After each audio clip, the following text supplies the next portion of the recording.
சென்னை திருமங்கலத்தை சேர்ந்தவர் வெங்கடேஷ். 20 வயதான இவர் அதே பகுதியை சேர்ந்த +2 மாணவியை ஒருதலையாக காதலித்து வந்துள்ளார். ஆனால் அந்த மாணவியோ பிரணவ் என்ற கல்லூரி மாணவரை காதலித்து வந்த நிலையில் வெங்கடேஷின் லவ் டார்ச்சர் குறித்து அவரிடம் கூறியிருக்கிறார். அதை கேட்ட பிரணவ் அவனை நான் பார்த்து கொள்கிறேன், நீ இதை பற்றியெல்லாம் கவலைப்பட வேண்டாம் என ஆறுதல் கூறியிருக்கிறார். இதனையடுத்து பிரணவ் அவரது நண்பர்களான சந்துரு, எட்வின், ஆரோன், சுதன் ஆகியோரிடம் இது குறித்து தெரிவித்துள்ளார். இவர்களில் சந்துரு KK நகரை சேர்ந்த திமுக பிரமுகர் தனசேகரனின் மகள்வழி பேரன் ஆவார். அதே போல ஆரோன் வழக்கறிஞர் மகன் என்பது குறிப்பிடத்தக்கது. நண்பனின் காதலுக்கு உதவி செய்வதாக சந்துரு, ஆரோன் உள்ளிட்டோர் உடன் வரவே பின்னர் செல்போன் மூலம் வெங்கடேஷை தொடர்பு கொண்டு ஆபாசமாக பேசி மிரட்டினர். இது பற்றி வெங்கடேஷ் அவரது நண்பர்களான அயனாவரத்தை சேர்ந்த நிதின் சாய் மற்றும் அபிஷேக் ஆகியோரிடம் கூறினார்.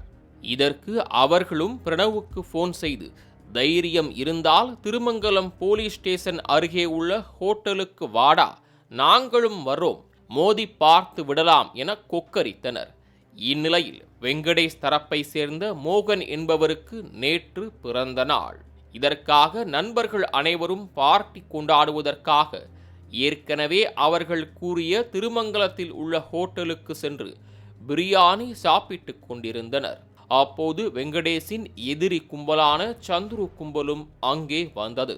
காரில் வந்திறங்கிய பிரணவ் வெங்கடேஷை பிடித்து எதற்காக பள்ளி சிறுமிக்கு லவ் டார்ச்சர் கொடுக்கிறாய் என கேட்டதை தொடர்ந்து இருதரப்பினரிடையே கடுமையான மோதல் வெடித்தது.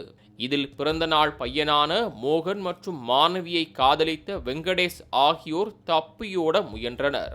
ஆனால் ஆரோன் என்ற இளைஞர் காரை வேகமாக ஓட்டிச் சென்று வெங்கடேஷ் மீது மோதியதில் அவரது கால் முறிந்து போனது.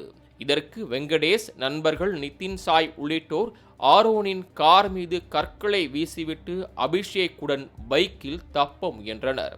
ஆனால் விடாமல் காரை வேகமாக ஓட்டிய ஆரோன் அசுர வேகத்தில் பைக்கை துரத்திச் சென்று டமார் என மோதினார்.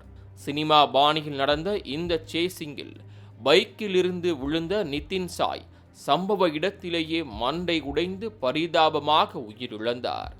அவருடன் சென்ற அபிஷேக் தலையில் பலத்த காயத்துடன் போராடியதை தொடர்ந்து அப்பகுதியினர் ஆம்புலன்ஸுக்கு தகவல் அளித்தனர். மேலும் சந்துரு, ஆரோன் உள்ளிட்ட கும்பல் வந்த காரிலேயே மின்னல் வேகத்தில் தப்பியதை தொடர்ந்து அபிஷேக் கீழ்ப்பாக்கம் அரசு மருத்துவமனையில் அனுமதிக்கப்பட்டு அங்கு அவருக்கு தலையில் 16 தையல்கள் போடப்பட்டன.